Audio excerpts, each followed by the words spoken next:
ఆంధ్రప్రదేశ్ రాజకీయాల్లో ఇప్పుడు సరికొత్త చర్చ మొదలైంది.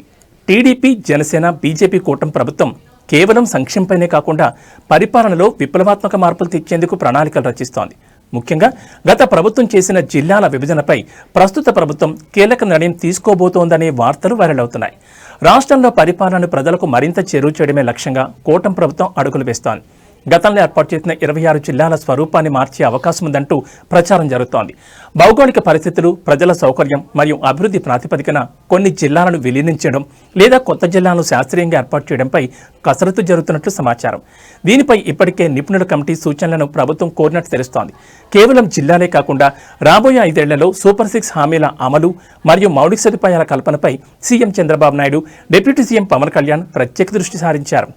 అమరావతి రాజధాని నిర్మాణం, పోలవరం ప్రాజెక్టు పూర్తి చేయడమే కాకుండా ప్రతి జిల్లాకు ఒక పారిశ్రామిక హబ్ను తీసుకురావడమే కూటమి ప్రభుత్వ తదుపరి లక్ష్యమని అధికార వర్గాలు చెబుతున్నాయి. జిల్లాల పునర్విభజనపై ప్రభుత్వం అధికారికంగా ఎప్పుడు ప్రకటన చేస్తుంది, ఏ ప్రాంతాల్లో మార్పులు వచ్చే అవకాశం ఉంది అనే ఉత్కంఠ సర్వత్రా నెలకొంది. ఈ పరిణామాలపై మరిన్ని వివరాల కోసం చూస్తూనే ఉండండి మా గల్ఫ్ న్యూస్.